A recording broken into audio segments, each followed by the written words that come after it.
আমাদের প্রত্যেকটা গৃহিণীর কাজই প্রত্যেকদিন একই থাকে, মানে ওই যে ঘর ঝাড়ু দেওয়া, ঘর মোছা, মানে বেসিক যে কাজগুলো থাকে সেগুলো তো প্রত্যেক দিনই থাকে, তাই না?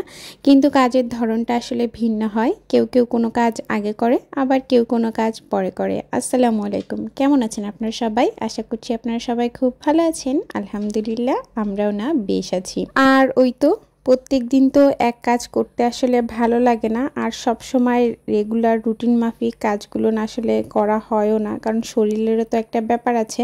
তো গতকাল রাতে আমার শরীরটা খুব বেশি একটা ভালো লাগছিল না, তো এই কারণেই গতকাল রাতে আমি আর এই তো থালাবাটিগুলো ক্লিন আপ করে রাখিনি। তো এখন সকালবেলা উঠেই থালাবাটিগুলো আগে ক্লিন আপ করলাম, কারণ ওই যে সকালে এসে যদি বেসিনের উপরে এক গাদি থালাবাটি দেখি সেটা আমার ভালো লাগে না আর কি।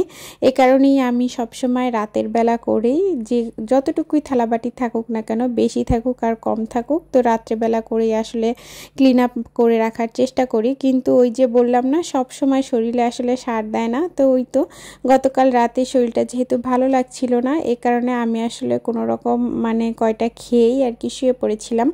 তো আপনাদের ভাইয়াও তো আসলে যে পরিমাণের গরম, আসলে কারো শরীরে ভালো থাকার কথা না, মানে এত গরম যে কি বলবো।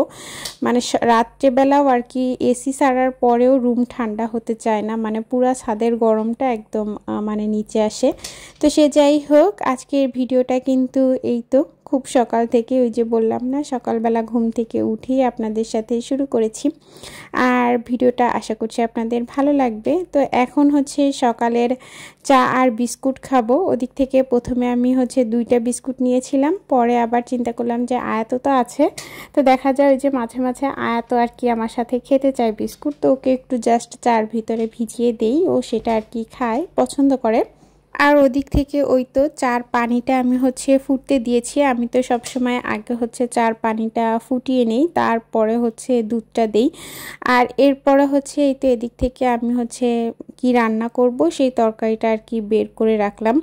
একটু তো ওই যে রুটিন মাফিক করতে হয়, মানে একটু বুদ্ধি কাটিয়ে কাজ করতে হয়, তা না হলে আসলে ছোট বাচ্চাকে নিয়ে কাজ করা অনেক বেশি কষ্ট হয়ে যায়। তো আয়াত তো এখনও আর কি ঘুমাচ্ছিল, তো এর ভিতরেই চা বানাতে বানাতেই আয়াত আর কি উঠে যাবে। তো এরপরে এই তো ওদিক থেকে আমি ওই যে চাটা হতে দিয়েছি, আর দুপুরে যা যা রান্না বান্না করব সেগুলো আর কি বের করে নিলাম। এদিক থেকে আমি আপনাদের ভাইয়া যে কিছু মাছ নিয়ে আসছিল গতকাল, তো সেই মাছগুলো আমি একটু ভিজিয়ে দিচ্ছি। আর এই যে লাল মাছটা যে কি মাছ, মানে আগেও আর কি আপনাদের ভাইয়া এরকম লাল মাছ আনছে, তো সেটাকে তো বউ মাছ বলে জানতাম। সেই মাছে আর কি এত পরিমাণের আঁশও ছিল না, মানে আঁশটে ছিল না। আর এই মাছটায় না বেশ বড় বড় একদম শক্ত কাটা, মানে পরিষ্কার করতে গিয়ে আমার খুব বেশি কষ্ট হচ্ছিল। তো সেটাই আর কি আমি ভিজিয়ে রাখলাম, যে একদম ক্লিন আপ করে বক্সের ভিতরে রেখে দেব, যখন রান্না করব তখন আর কি ওই যে পরিষ্কার করার আর কোনো প্যারা থাকবে না। আর এই যে বললাম না, ওই যে চা আর কি বানাতে বানাতেই আমার আয়াত উঠে যাবে। তার কারণ কি, আয়াতকে আমি যখন আর কি একটু আগে দেখে আসছিলাম, তখন দেখছিলাম যে ও আর কি মোড়াচ্ছে বিছনায় বসেই। বিছনায় মানে কি, আমরা তো এখন আর বিছনায় ঘুমাই না। এই যে আমরা এই গরম, মানে যখন থেকে এই যে এত অসহ্য গরম শুরু হয়েছে, তখন থেকে আমরা ওই তো সোফার রুমে নিচে আর কি একটা কম্বলের মতো পেতে, মানে তোষকের মতো পেতে নিচেই আর কি ঘুমাইয়েছি সেরে আর কি। তো সে যাই হোক, তখন দেখতেছিলাম কি যে আয়াত আর কি বেশ আর কি মোছামুছি করতেছিল। তো তারপরে মোটামুটি বুঝে গিয়েছিলাম যে আয়াত আর বেশিক্ষণ ঘুম থাকবে না। তো এদিক থেকে এই তো আমার চাটাও রেডি হয়ে গেছে। আর ওদিক থেকে আর কি এই যে চা আমি চুলায় বসিয়েই না, ওই যে আয়াতকে দাঁত ব্রাশ করাতে গিয়েছিলাম, মানে একটু ফ্রেশ করাতে গিয়েছিলাম আর কি। তো তখন তারপরে এসে দেখলাম যে চা বেশ অনেকটাই টেনে গিয়েছে। তো এরপর এই তো এখন আমি আর আমার মেয়ে বসে বসে চা খাবো। আর হ্যাঁ, আমার প্রিয় আপু ভাইদেরকে একটা পুরনো কথা স্মরণ করিয়ে দিই। আপনারা যারা আমার ভিডিওটা দেখা শুরু করেছেন কিন্তু একটা লাইক দিতে ভুলে গিয়েছেন, আপনারা চাইলেই কিন্তু একটা লাইক দিয়ে আমার ভিডিওটা দেখতে পারেন। আর হ্যাঁ, এই ধরনের ভিডিও যদি আপনাদের ভালো লেগে থাকে তাহলে কিন্তু আমার চ্যানেলটার সাথেই থেকে যেতে পারেন খুব বেশি ভালোবেসে। আর হ্যাঁ, এই তো এরপর এই যে বসে পড়েছি হচ্ছে বিস্কুট দিয়ে চা খেতে। ওদিক থেকে ওই যে দুপুরে যা রান্নাবান্না করব সেগুলো না আমি ফ্রিজ থেকে বের করে রেখেছি, কারণ সকালে ওই যে ঘুম থেকে ওঠার পরই করি কি আমি ওই যে ফ্রিজ থেকে যে জিনিসপত্র বের করার থাকে, মানে রাত্রেবেলায় তো একটা আর কি নিয়ম করেই ঘুমাই যে দুপুরে কি রান্না করব পরের দিন আর কি। তো সে কারণেই আর কি ওই নিয়ম মাফিকই আমি হচ্ছে যা রান্না করব সেগুলো হচ্ছে বের করে নিয়েছি। আর এই তো এদিক থেকে এখন চলে এসেছি দুপুরে রান্না বান্না করতে। তো আজকে হচ্ছে দুপুরে এই তো ইলিশ মাছ আমি হচ্ছে এদিক থেকে একটু ভেজে নিচ্ছিলাম, কারণ ইলিশ মাছটা একদম হচ্ছে একটু কড়া করে ভেজে নেব আর কি। আর কোনো তরি তরকারি দিয়ে রান্না করব না ভাবছি, এভাবে একটু কাঁচা ঝাল পেঁয়াজ দিয়ে একটু আর কি ভাজা ভাজা করে নেব। এভাবে কিন্তু ইলিশ মাছটা খেতে বেশ ভালো লাগে। আচ্ছা, আপনারা কারা কারা এভাবে খেয়েছেন? আমি জানি অনেক আপু ভাইয়ারাই হয়তো এভাবে খেয়েছেন, আমার কাছেও বেশ ভালো লাগে। শুধু ইলিশ মাছ না, জানেন তো যে কোনো মাছই যদি আমি একটু এই যে এইভাবে কড়া করে ভেজে তারপর হচ্ছে কাঁচা ঝাল পেঁয়াজ দিয়ে একদম মানে ভাজা ভাজা করি, বেশ ভালো লাগে। মানে আমার আর অন্য কোনো তরকারি না হলেও চলে। এদিক থেকে এই তো আমি হচ্ছে ভেন্ডি কেটে রেখেছিলাম। তো কেটে রাখার পরে ওই যে বেশ কিছুক্ষণ আর কি এই যে বাইরে রেখেছিলাম। তো যেহেতু ছোচা সহই আর কি আমি আলুটা কেটেছিলাম, তো আলুটা কাটার আর কি শুরুতেই আমি হচ্ছে আলুটা ধুয়ে নিয়েছিলাম, কিন্তু পরবর্তীতে আলুটা কাটার পরে তো ওর ভিতরে একটা কষ থাকে, তো সেটা আর কি যেহেতু আমি ধুইনি, তো সে কারণে যদি সাথে সাথে ভাজি করতাম তাহলে কিন্তু আর এরকম কালো হয়ে যেত না। তো যেহেতু সাথে সাথে ভাজি করিনি, এ কারণেই আর কি এরকম একটু কালো হয়ে গিয়েছে। আর এই তো এখন হচ্ছে ভাজিটা আমি বসিয়ে দেব। আর ভেন্ডিটা তো আমি সবসময় দেখা যায় কি ওই যে আগেই আর কি একটু কেটে রাখি, কেটে মানে আগে ধুয়ে তারপর আর কি কাটি, তাহলে আর কি ওই যে যে তেলসা তেলসা একটা ভাব থাকে সেটা অনেক বেশি কম থাকে আর কি।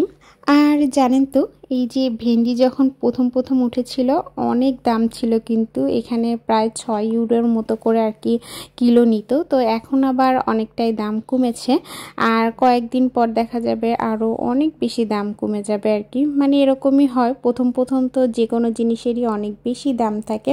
এখানে এই যে যখন তরমুজ ওঠে তখনও কিন্তু প্রথম প্রথম কিন্তু অনেক বেশি দাম থাকে, পরে কিন্তু আস্তে আস্তে অনেক বেশি কমে যায়। তবে আপনাদের ভাইয়া গতকাল ওই তো একটু সুপার মার্কেটে গিয়েছিল, তো সেখান থেকে আসার পরে আর কি বলতেছিল যে এই যে প্রচণ্ড পরিমাণের গরম পড়েছে জানো তো, তরমুজের দামও না মানে বাড়িয়ে দিয়েছে আর কি। তো সে যাই হোক, পরে আমি বললাম যে থাক সমস্যা নেই, আনতে হবে না, কারণ ওই যে দেখা যায় কি একদম একটা তরমুজ আপনাদের ভাইয়া নিয়ে আসে তারপরে না আর খাওয়া হয় না। তো এ কারণেই বলেছিলাম যে যদি অর্ধেক করে আনতে পারো তাহলে এনো, না হলে আনার দরকার নেই, কারণ এতগুলো টাকা দিয়ে কেনার পরে যদি যে কোনো জিনিসই ফেলে দিতে হয় তাহলে আসলে ভালো লাগে না। আর ওই যে অনেক দিন থাকার পর দেখা যায় ওই যে ফ্রিজে থেকে থেকেই নষ্ট হয়ে যায়, তারপরে আর খাওয়া হয় না। আর হ্যাঁ, এই তো আমার আপু ভাইদের সাথে কথা বলতে বলতে এদিক থেকে আমি হচ্ছে এই তো দুপুরে রান্নাবান্না তো ভেন্ডি ভাজিটা আমার হয়ে গিয়েছে, মানে হয়ে গিয়েছে বলতে অন্য চুলায় আর কি শিফট করে দিয়েছি, একদম নিভু নিভু জালে আর কি করে নেব একটু ভাজা ভাজা। তো এদিক থেকে এই যে বেগুন আর হচ্ছে আলু দিয়ে এই যে গুলশা মাছ রান্না করব। তো এভাবে হাতে মাখিয়ে, আমি জানি না আপনারা কারা কারা খান, তবে অনেকেই কিন্তু খায় আর অনেক বেশি টেস্ট লাগে। জানেন তো একটা সময় ছিল, মানুষ কত পরিবর্তনশীল তাই না, একটা সময় ছিল আমি হচ্ছে এরকম হাতে মাখিয়ে কি মাছ কষিয়েও আর কি পছন্দ করতাম না, মানে খেতে পারতাম না। আর এখন এই খাবারই যে এত বেশি প্রিয় হয়ে গিয়েছে যে কি বলবো, মানে এই যে কষানো মাছ তারপরে হাতে মাখানো মাছ এত মজা লাগে, বিশ্বাস করবেন না, আপনারা যারা না খেয়েছেন তারা আসলে বুঝতে পারবেন না। তবে হ্যাঁ, একটু তেলের পরিমাণটা বেশি দিলে আর কি অনেক বেশি টেস্ট লাগে। আর এই তো এদিক থেকে আমি হচ্ছে এই যে গুলশা মাছ দিয়েই আলু দিয়ে বেগুন দিয়ে হাতে মাখিয়ে তরকারিটা করব। আর ওই যে গতদিন আপনাদের ভাইয়া যে গুলশা মাছ আনছিল, তো মাঝে একদিন রান্না করেছিলাম, সেদিন আর কি ভুনা করেছিলাম, আর এইটা আজকে হচ্ছে এই তো মানে এইটা দিয়ে রান্না করব আলু বেগুন দিয়ে। ও হ্যাঁ, আর একটা পদও করেছিলাম, মানে 3 দিন আমার গিয়েছে এক প্যাকেট মাছে আর কি। তো সেটা হচ্ছে পুঁই শাক দিয়ে রান্না করেছিলাম, পুঁই শাক দিয়ে আলু দিয়ে মাছ দিয়ে রান্না করেছিলাম।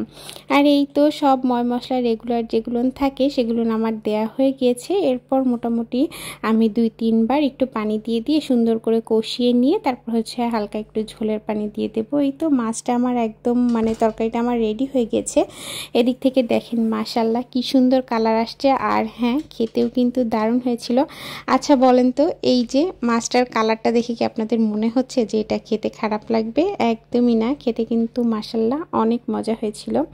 আর এই যে ভেন্ডি ভাজিটাও তো আমার হয়ে গিয়েছে, সেটাও আমি হচ্ছে এখন বাটিতে সার্ভ করে নিচ্ছি, তারপর মোটামুটি টেবিলে দিয়ে দিব।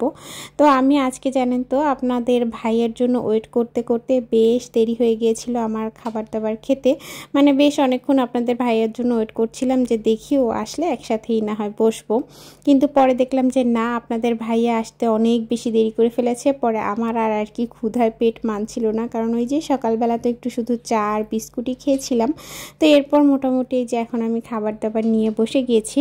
আর আজকের ভিডিওটা আর বেশি বড় করছি না, আপনারা সবাই খুব খুব খুব ভালো থাকবেন আর আমাদের জন্য দোয়া করবেন। আল্লাহ হাফিজ সবাইকে।